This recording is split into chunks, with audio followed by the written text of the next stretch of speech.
ఎప్పుడైనా ఈ fisheries RBI fistula లాంటి వ్యాధులు సంభవించినప్పుడు పూర్తిగా తేలిక రకమైనటువంటి ఆహార పదార్థాలు తీసుకోవడం చాలా మంచిది.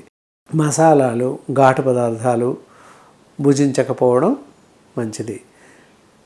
ఇలా దీనికి కాను రకరకాల ఆహార పదార్థాలు, తేలిగ్గా జీర్ణమయ్యేటటువంటి ఆహార పదార్థాల్లో బార్లీ జావా లేదా ఈ సగ్గుబియ్యం జావా అంటారు, అలాంటి తీసుకోవడం వల్ల కూడా చాలా జాగ్రత్తగా, చాలా తేలికగా మనకి జీర్ణమవుతుంది. పళ్ళల్లో అన్ని రకాల పళ్ళను తీసుకొనవచ్చును. మధుమేహ వ్యాధిగ్రస్తులు మట్టుకి ఈ అరటి పళ్ళు, మామిడి పళ్ళు, సీతాఫలాలు, పప్పాయ లాంటి, సపోర్ట్ లాంటి పళ్ళను తీసుకోకూడదు. ఈ మధుమేహం వ్యాధిగ్రస్తులు మిగతా పళ్ళను తీసుకొనవచ్చును. ఆరెంజెస్ కానీ లేదా జామకాయలు కానీ, యాపిల్స్, ఈ దానిమ్మ పళ్ళు ఇలాంటివి మధుమేహ వ్యాధిగ్రస్తులు తీసుకొనవచ్చును. ఈ మధుమేహ వ్యాధిగ్రస్తుల్లో ఫిషరీస్ కానీ ఫిస్టులా ఉన్నట్టయితే ఇంకాస్త త్వరగా ఎక్కువగా ప్రమాదానికి లోనయ్యే అవకాశం ఉంది. కాబట్టి మధుమేహ వ్యాధిగ్రస్తులు ఈ వ్యాధికి చికిత్స తీసుకుంటూ మధుమేహాన్ని అదుపులో ఉంచుకోవడం చాలా మంచిది. మధుమేహం అదుపులో లేని పరిస్థితుల్లో ఈ అర్షమూలల వ్యాధి ఆర్బై ఫిషరీస్ వ్యాధి కూడా ప్రమాదానికి ఎక్కువగా అయ్యే అవకాశం ఉంది. కాబట్టి మధుమేహ వ్యాధిగ్రస్తులు మధుమేహాన్ని అదుపులో ఉంచుకోవాలి.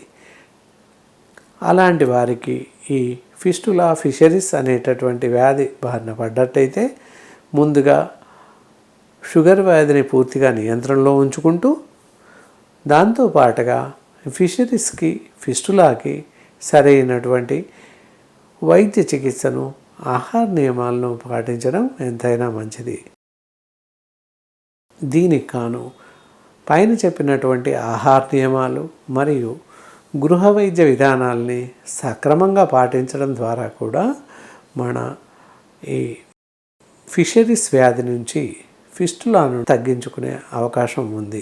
ఇలా సంభవించినటువంటి ఈ వ్యాధికి కాను మన గృహ ఔషధంలో తీసుకున్నటువంటి మందుల ద్వారా మనకి ఉపశమనం లభించక లేదా పూర్తిగా తగ్గని పరిస్థితి ఏర్పడలైతే తప్పకుండా మీరు మీ సమీపంలో ఉన్నటువంటి మంచి అనుభవజ్ఞులైనటువంటి ఆయుర్వేద వైద్య నిపుణులను సంప్రదించినట్లయితే మీకు అన్ని విధాల పరీక్షలు జరిపి అసలు ఇంటర్నల్గా ఉందా, లోపల భాగంలో ఉన్నాయా లేదా బయట భాగంలో ఉందా ఫిషరీస్ ఫిస్టులా అనేది పూర్తిగా వైద్యులు నిర్ధారిస్తారు.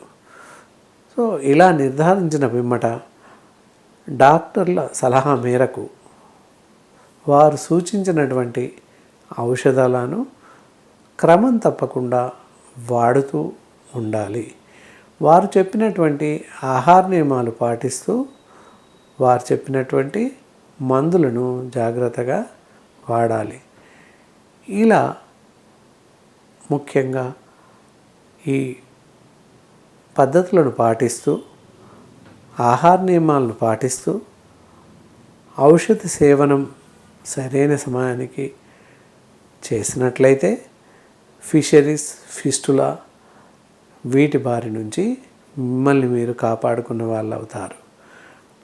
అలా కాని పక్షంలో కొన్ని సందర్భాల్లో మనం అలక్ష్యం చేసినట్లయితే ఫిషరీస్ ఫిస్టులా ఆర్బై టైల్స్ అయినప్పటికీ మన అశ్రద్ధ మూలంగా క్యాన్సర్ వ్యాధిగా మారే అవకాశం కూడా కలదు. కాబట్టి కొంత ఉన్నప్పుడే, అంటే వ్యాధి మొదలైనప్పుడే జాగ్రత్తలు వహించి సరైనటువంటి మందులు వాడుతూ ఉండాలి. ఇలా వ్యాధి ముదిరినప్పుడు, ఎక్కువగా ఉన్నప్పుడు, ప్రమాదరహితంగా చీము పడుతున్నప్పుడు లేదా పుండు పడినప్పుడు రక్తం ధారగా కారినప్పుడు అలాంటి పరిస్థితుల్లో డాక్టర్లని, వైద్యులను సంప్రదించి వారు చెప్పినటువంటి సలహాలు, సూచనలు పాటిస్తూ ఈ వ్యాధిని అదుపులోకి తీసుకోవడం మంచిది.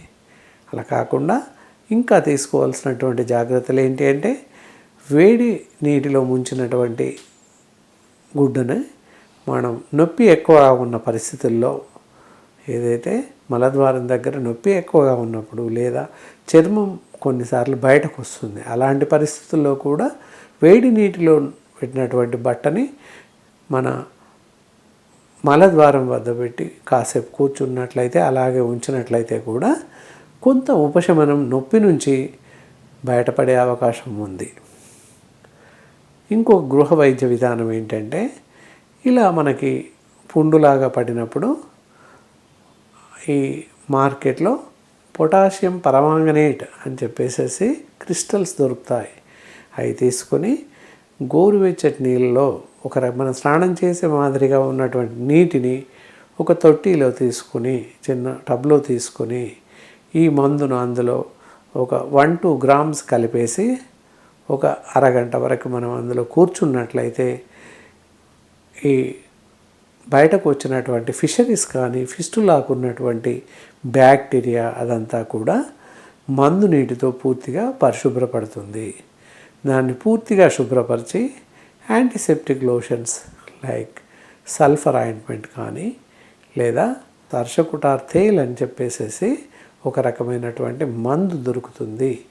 అలాంటి మందుని, ఆయిల్ని మెల్లగా మనం ఎక్కడైతే ఫిషరీస్ ఎఫెక్ట్ అయినాయో వాటికి అప్లై చేయడం మంచిది. అండ్ ఒక రకమైన భగంధ తైలం అనే మార్కెట్లో దొరుకుతుంది. ఆ తైలాన్ని కూడా మనం పూర్తిగా శుభ్రపరిచిన వెంటనే ఎక్కడైతే ఎఫెక్ట్ అయిందో ఆ ఏరియాలో మందుని ఉంచినట్లయితే కొంతవరకు తగ్గిపోయే అవకాశం ఉంది. ఇలా ఈ విధంగా మనకు సంభవించినటువంటి ఈ ఫిషరీస్, ఫిస్టులా అండ్ అర్షములలు, ఫైలెక్స్ మొదలగు వ్యాధులను బారిన పడ్డప్పుడు తగిన జాగ్రత్తలు తీసుకుంటూ వైద్యులు పైన ఉదహరించినటువంటి మందులను వాడుతూ ఆహార నియమాలను పాటిస్తూ ఈ జబ్బుల బారి నుండి పడకుండా మీరు మీ యొక్క ఆరోగ్యాన్ని కాపాడుకోగలరు. ఈవేళ మనం చర్చించుకున్నటువంటి అర్షములలు, ఆర్బై, ఫైల్స్, ఫిషరీస్, ఫిస్టులా మొదలగు వ్యాధుల బారిన పడకుండా మిమ్మల్ని మీరు కాపాడుకుంటారని ఆశిస్తూ ఈ కార్యక్రమాన్ని ముగిస్తున్నాను. నమస్కారం.